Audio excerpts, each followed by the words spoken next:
मित्रांनो, छत्रपती शिवाजी महाराज यांचा जन्म 19 फेब्रुवारी 1630 शिवनेरी किल्ल्यावर झाला. 12 बलुतेदार म्हणजे 12 जातीचे अलग अलग मावळे यांना हाताशी घेऊन शिवाजी महाराजांनी स्वराज्य निर्माण केलं. जिजाबाईंची प्रेरणा होती की आपल्या मुलाने स्वतःचं स्वराज्य निर्माण करावं. कारण वेळ अशी होती, परिस्थिती जिजाबाईंनी अशी पाहिलेली होती त्यावेळेला की जिजाबाईचे वडील शिंदेखेडचे राजा जाधव लखुजी जाधव यांची ती कन्या होती. लखुजीला अजून 2 मुलं होते आणि लखुजी जाधव हे आदिलशाही आणि निजामशाहीकडे ते त्यावेळेला सरदार म्हणून होते.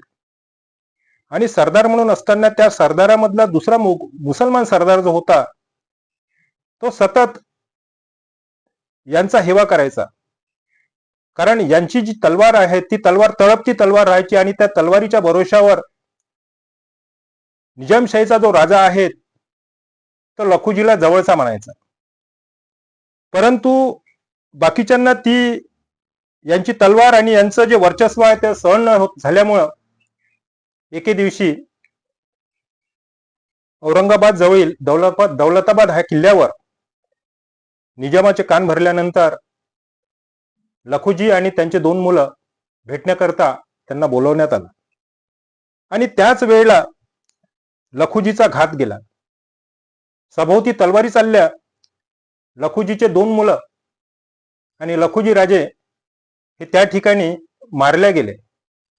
जिजाबाईला वाटलं की आपण आमच्या वडिलांनी इतकी निजामशाहीची इतकी प्रामाणिकपणे नोकरी केली तरी सुद्धा आमच्यावर त्यांनी विश्वास न ठेवता, आमच्या वडिलांवर विश्वास न ठेवता त्यांनी आमच्या वडिलांचा घात केला. आणि हे जे दुःख आहेत, हे जिद्द आहेत मनाशी बाळगून जिजाबाई होती. जिजाबाईचं लग्न शहाजी राजांसोबत झालं. शहाजी राजे हे मालोजी राजे यांचे पुत्र. जवळपास 1550च्या इसवी सन 1550 मध्ये शहाजींचे वडील मालोजी हे वेरूळची लेणी या भागामधले सरदार म्हणून होते.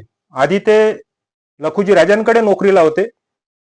त्यानंतर लखुजी राजांपासून त्यांचं जमलं नाही तर मग ते आदिलशाहीला गेलेत. आणि मध्यंतरी मालोजींचा युद्धामध्ये खून झाला आणि मग ते संपूर्ण जे नेतृत्व आहेत त्या भागाचं नेतृत्व शहाजीकडे देण्यात आलं. शहाजीचं जेमतेम जिजाबाई सोबत लग्न झालेलं होतं. आणि एक मजेशीर गोष्ट सांगतो तुम्हाला की शहाजीला एक भाऊ होता, त्याचं नाव शरीफजी होतं.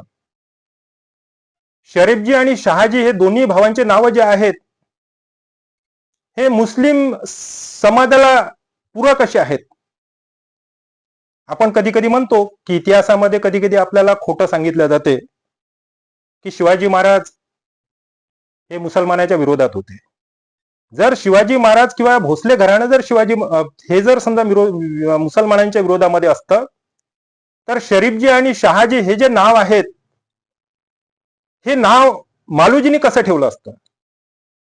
कारण मुस्लिम धर्माचे जे संत गुरु होते त्यांच्या आदेशानुसार हे नाव ठेवण्यात आलं. म्हणजे याचा अर्थ मालोजी हे मुस्लिम धर्मगुरु, मुस्लिम संतांना पूजन करत होते. हे या इतिहासामधलं खरं मर्म आहे. आणि शहाजीचं जिजाबाई सोबत लग्न झाल्यानंतर त्यावेळेला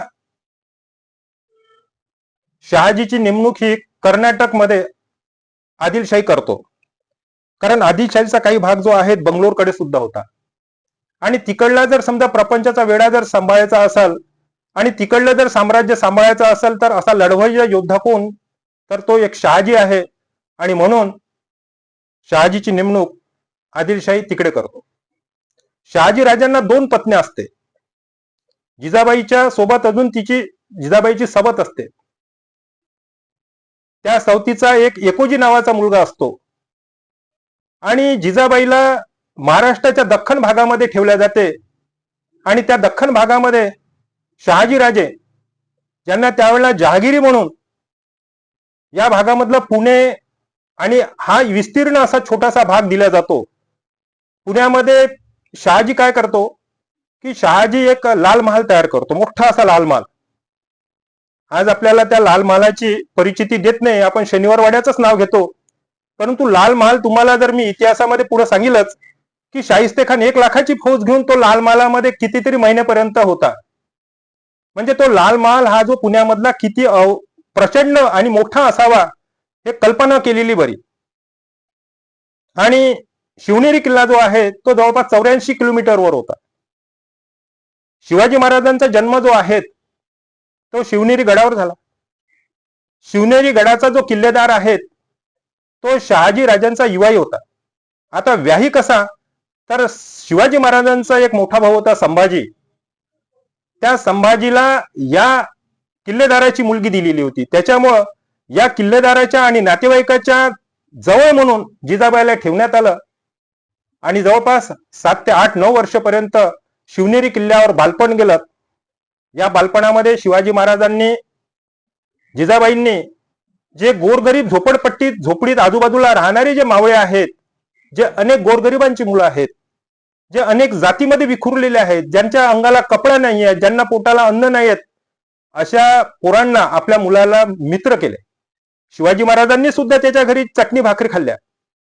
आणि अशा प्रकारचे त्यांचे अनेक जातीतले मावळे हे त्यांचे इतके जिवलग मित्र झाले की आपण पुढे इतिहासामध्ये पाहू की शिवबा आपण लाखाचे आहेत, आपण वाचले तर लाख वाचल, आम्ही तुमच्यासाठी जीव द्यायला तयार आहेत.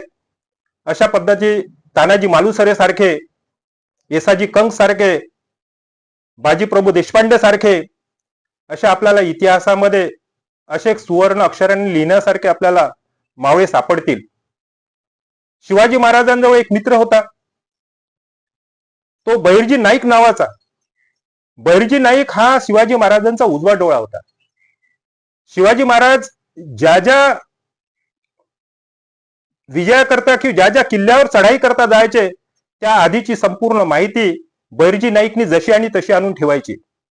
ज्याला पूर्वतयारी म्हणतो ती पूर्वतयारी बहिर्जी नाईक वेषांतर करून. बहिर्जी नाईक हा एक प्रकारचा खूप गुप्तहेर होता आणि गुप्तहेर शिवाजी महाराजांजवळ जेव्हा राज्याभिषेक होतो त्यावेळेला राज्याभिषेकामध्ये गुप्तहेरांचं सुद्धा एक टोळकं असते आणि त्या टोळक्यांचा हा बहिर्जी नाईक हा प्रमुख असतो. बहिर्जी नाईकला मोगलांच्या याच्यामध्ये किंवा सरदार मोगलांच्या किंवा मुसलमानांच्या वेड्यामध्ये गेल्याच्या नंतर सुद्धा त्याला ओळखलं जात नव्हतं. अनेक त्याला भाषा येत होत्या, त्याला वेषांतर करता येत होतं, त्याला स्त्रीचं सोंग घेता येत होतं, त्याला पक्षाचे आवाज काढता येत होते आणि अशा पद्धतीनं हा शिवाजी महाराजांचा उजवा त्या ठिकाणी ठरलेला होता. मित्रांनो, शिवाजी महाराज यांच्या मनामध्ये बालपणापासून जिजाबाईंनी महाभारताच्या कथा, रामायणाच्या कथा, महाभारतामध्ये पांडव आपल्या स्वतःच्या स्वराज्यासाठी आपल्या राज्यासाठी कसे झटले हा इतिहास सांगायचा. आपण चंद्रगुप्त मौर्यापासूनचा इतिहास इसवी सन आज आपण 2800 वर्षाच्या किंवा 2500 वर्षाच्या आधी जर आपण गेलो तर आपल्याला चंद्रगुप्त मौर्य हा या हिंदुस्थानचा राजा होता. आणि मग त्या हिंदुस्थानचा राजा झाल्याच्या नंतर आज 1206 ते 26 पासून जवळपास 1206 मध्ये मोहम्मद घुरीचं आक्रमण आहेत. आणि या मोहम्मद घुरीच्या आक्रमणामध्ये मोहम्मद घुरी हा 4 ते 5 वर्षांपर्यंत या भारतामध्ये जिवंत राहू शकला. मोहम्मद घुरी अफगाणिस्तान मधून आला होता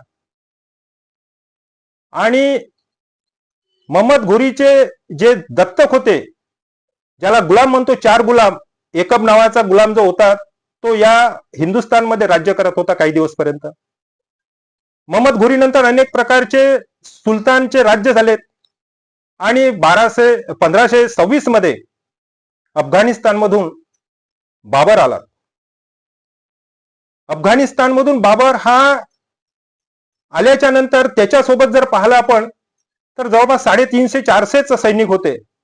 परंतु अखंड अशा भारतावर विस्तीर्ण अशा लोकसंख्येवर तो 350 लोकांचा राजा सैन्याचा राजा राज्य करू लागला. याचं कारण असं होतं की आपल्या भारतामध्ये आपल्यांमध्ये एकजूट नव्हती. आम्ही विषमतेनं आम्ही अनेक जातीमध्ये विभागल्या गेल्यामुळं आमच्यावर बाहेरचे परकीय राज्य करू लागलेत. आणि या ठिकाणी आमचा भारताचा कसा अंत, राजांचा कसा अंत होत गेला हे यावरून स्पष्ट होते. मी या पुढची माहिती पुढच्या एपिसोडमध्ये देईल, करिता आपण कृपया ती ऐकावी ही विनंती. धन्यवाद.